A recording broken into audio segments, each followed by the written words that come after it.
Hello दोस्तों, स्वागत है आप लोग को मेरे क्लास में। आज हम आप लोग को हिंदी का 4th चैप्टर का VBI most objective question answer कराने जाऊंगा, जो कि पिछले वर्षों में पूछा गया है।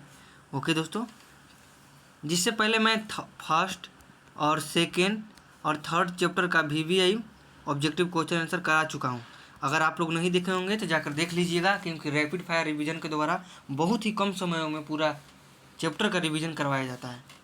ओके दोस्तों, चलते हैं आज का फर्स्ट क्वेश्चन पर। आज का फर्स्ट क्वेश्चन है दोस्तों, दिनकर जी को निम्न में से कौन सा पुरस्कार दिया गया था। ऑप्शन ए में दिया गया है पद्मश्री, बी में पद्म भूषण और सी में पद्म विभूषण और डी में पद्म। तो दिनकर जी को कौन सा पुरस्कार दिया गया था दोस्तों? पद्म भूषण पुरस्कार। इसका राइट ऑप्शन बी हो जाएगा दोस्तों। चलिए चलते हैं नेक्स्ट क्वेश्चन पर। नेक्स्ट क्वेश्चन में पूछा गया है, अर्धनारीश्वर पाठ के लेखक कौन है। अर्धनारीश्वर पाठ के लेखक कौन है और अर्धनारीश्वर किसकी रचना है। अगर दो तरह से ये क्वेश्चन आ सकता है एग्जाम में। पहले पूछ सकता है लेखक कौन है और इसकी रचना किसने किया था। रामधारी सिंह दिनकर जी ने इसका रचना किए थे। इसका राइट ऑप्शन बी हो जाएगा। और दोस्तों इसके बारे में हम कुछ बता देते हैं आपको। रामधारी सिंह दिनकर जी का जन्म किस जिला में हुआ था। आ जाएगा क्वेश्चन तो आप मार दीजिएगा, बेगूसराय जिला में, बिहार में पड़ता है ये। ओके दोस्तों, चलिए चलते हैं नेक्स्ट क्वेश्चन पर। नेक्स्ट क्वेश्चन में पूछा गया है, रामधारी सिंह दिनकर की रचना कौन सी है। ऑप्शन ए में दिया गया उसने कहा था चंद्रधर शर्मा गुलेरी। और जूठन है ओम प्रकाश वाल्मीकि जी का। किसका है दोस्तों? ओम प्रकाश वाल्मीकि का। यहाँ पर दिया है तीरिश किसका है बताइए? उदय प्रकाश का है, उदय प्रकाश। और यहाँ पे दिया है रामधारी सिंह दिनकर की रचना कौन है, तो इसका रचना है अर्धनारीश्वर। इसका राइट ऑप्शन डी हो जाएगा। चलिए दोस्तों नेक्स्ट क्वेश्चन पर चलते हैं। नेक्स्ट क्वेश्चन में पूछा गया, दिनकर जी का जन्म बिहार के किस जिला में हुआ। हम जस्ट आपको पीछे बताए हैं कि दिनकर जी का जन्म बिहार के बेगूसराय जिला में हुआ था। इसका राइट ऑप्शन बी हो जाएगा दोस्तों। चलिए चलते हैं नेक्स्ट क्वेश्चन पर। अर्धनारीश्वर में किस गुण का समन्वय है। पूछा गया अर्धनारीश्वर पाठ में किस गुण का समन्वय किया गया है। तो नारी के, पुरुष के, नारी और पुरुष दोनों के, और इनमें से कोई नहीं। तो इसका राइट ऑप्शन हो जाएगा सी, क्योंकि अर्धनारीश्वर में नारी और पुरुष का दोनों का रचना किया गया है, जिसका नारी और पुरुष का कल्पित रूप के बारे में बताया गया है अर्धनारीश्वर चैप्टर में। चलिए दोस्तों चलते हैं नेक्स्ट क्वेश्चन पर। नेक्स्ट क्वेश्चन में पूछा गया है, दिनकर जी की पहली काव्य पुस्तक कौन सी है। दिनकर जी की पहली काव्य पुस्तक कौन सी है। यहाँ पर ऑप्शन ए में कुरुक्षेत्र, बी में हुंकार, सी में रसवंती और डी में प्रणभंग। तो दिनकर जी की पहली काव्य पुस्तक का नाम है प्रणभंग। इसका राइट ऑप्शन डी हो जाएगा दोस्तों। चलिए चलते हैं नेक्स्ट क्वेश्चन पर। नेक्स्ट क्वेश्चन में पूछा गया है, दिनकर जी की पहली कविता किस पत्रिका में प्रकाशित हुई। दिनकर जी की पहली कविता किस पत्रिका में प्रकाशित हुई। ऑप्शन ए में छात्र सहोदर, बी में छात्र पत्रिका, सी में छात्र मित्र और डी में इनमें से कोई नहीं। तो दिनकर जी की पहली कविता किस पत्रिका में प्रकाशित हुई थी दोस्तों? छात्र सहोदर में। इसका राइट ऑप्शन ए हो जाएगा। ओके दोस्तों, चलिए चलते हैं नेक्स्ट क्वेश्चन पर। नेक्स्ट क्वेश्चन में पूछा गया है, दिनकर जी की पहली कविता कब प्रकाशित हुई। मतलब अभी पूछा गया था दिनकर जी की पहली कविता किस पत्रिका में प्रकाशित हुई, तो छात्र सहोदर में। और यहाँ पे पूछा गया दिनकर जी की पहली कविता कब प्रकाशित हुई। थी। ऑप्शन ए में 1920 में, बी में 1925, सी में 1930 में और डी में 1935 में। अब बताइए इसका राइट ऑप्शन। इसका राइट ऑप्शन हो जाएगा 1920। सॉरी दोस्तों, इसका राइट ऑप्शन हो जाएगा 1925। दिनकर जी की पहली कविता 1925 में प्रकाशित हुई। इसका राइट ऑप्शन बी हो जाएगा। चलिए चलते हैं नेक्स्ट क्वेश्चन पर। दिनकर जी के अनुसार यदि पति विचार है तो पत्नी क्या है। यदि पति विचार है तो पत्नी क्या है बताइए। बुद्धि है, समझ है, भावना है, इनमें से कोई नहीं है। जब दिनकर जी के अनुसार ये बोले थे कि जब पति विचार है तो पत्नी भावना के रूप में देखी जाती है। इसका राइट ऑप्शन सी हो जाएगा। चलिए चलते हैं नेक्स्ट क्वेश्चन पर। नेक्स्ट क्वेश्चन में पूछा गया है, बुद्ध और महावीर के नारियों को कौन सा अधिकार दिया गया। बुद्ध और महावीर ने नारियों को कौन सा अधिकार दिया। ऑप्शन ए में संन्यास लेने का, बी में भिक्षुणी होने का, सी में पति के त्याग का और डी में इनमें से कोई नहीं। इसका राइट ऑप्शन होगा भिक्षुणी होने का। बुद्ध और महावीर ने नारियों को भिक्षुणी होने का अधिकार दिया था। चलिए दोस्तों चलते हैं नेक्स्ट क्वेश्चन पर। नेक्स्ट क्वेश्चन में पूछा गया, पुरुष जब नारी के गुण लेता है तब वह देवता बन जाता है। पुरुष जब नारी के गुण लेता है तब वह देवता बन जाता है, किंतु नारी नर के गुण सीखती है तब वह राक्षसी हो जाती है, किसका कथन है? पुरुष जब नारी का गुण लेता है तो वह देवता बन जाता है, किंतु नारी जब नर के गुण सीखती है तो वह राक्षस हो जाती है। यह किसका कथन है? ये दिनकर जी का कथन है कि रविंद्रनाथ का कथन है कि प्रेमचंद का, कि इनमें से कोई नहीं। इसका राइट ऑप्शन हो जाएगा सी, प्रेमचंद। प्रेमचंद बोले थे जब नारी नर का गुण लेती है तो वह राक्षसी हो जाती है। चलिए चलते हैं नेक्स्ट क्वेश्चन पर। नेक्स्ट क्वेश्चन में पूछा गया अर्धनारीश्वर किस विद्या के संबंध में? अर्धनारीश्वर निबंध है, कहानी है, एकांकी है? अर्धनारीश्वर निबंध है। इसका राइट ऑप्शन ये हो जाएगा। चलिए चलते हैं नेक्स्ट क्वेश्चन पर।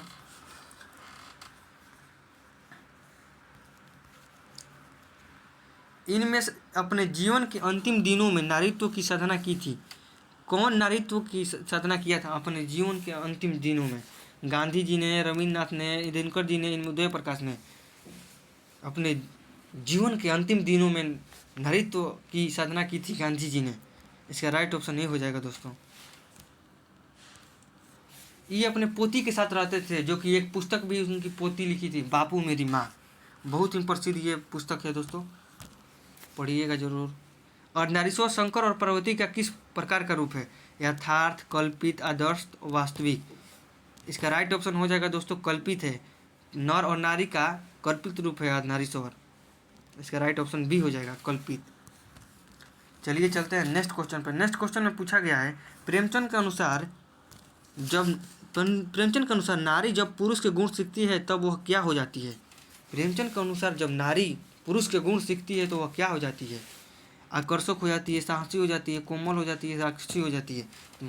मैंने आपको पहले ही बता चुका है कि जब नारी नर का गुण लेती है तो राक्षसी हो जाती है। इसका राइट ऑप्शन बी हो जाएगा। और जब पुरुष नारी का गुण लेता है तो वह देवता बन जाता है। चलिए दोस्तों चलते हैं नेक्स्ट क्वेश्चन पर।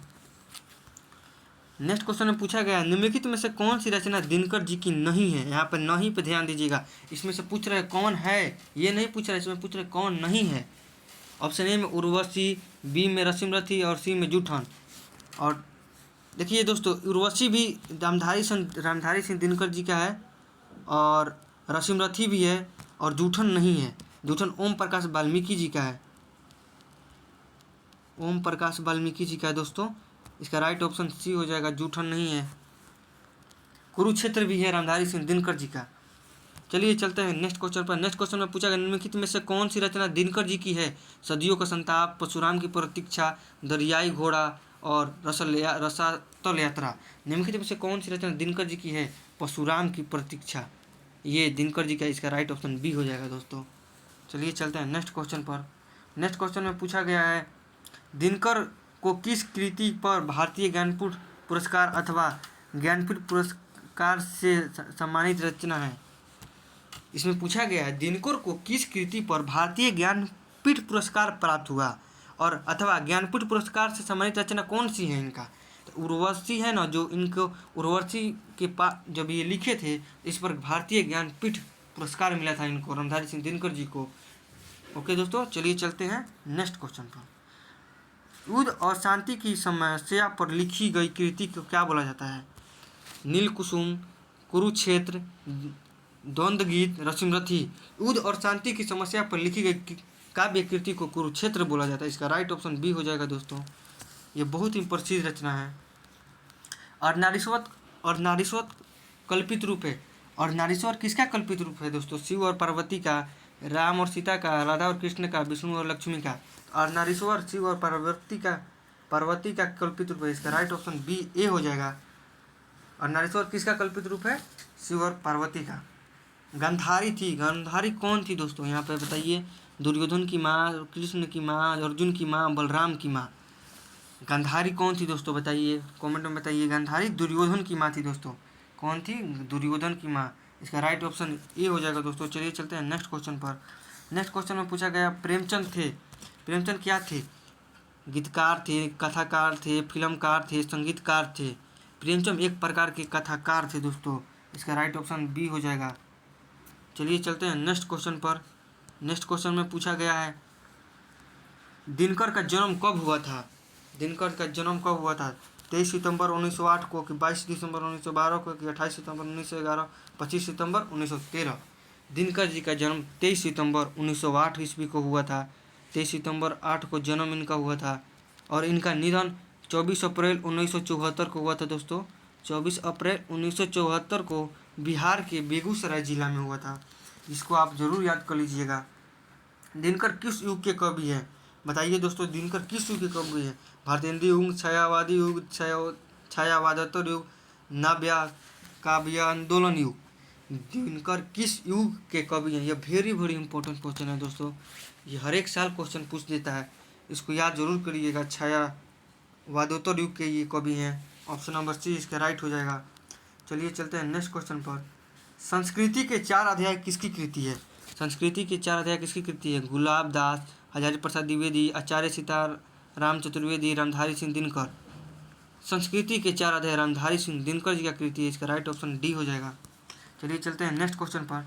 नेक्स्ट क्वेश्चन में पूछा गया कौन सी कृति रामधारी सिंह दिनकर की लिखी हुई है? शुद्ध कविता की खोज, पुनर्वा, स्मृति रेखाएं, कविता के नए प्रतिमान।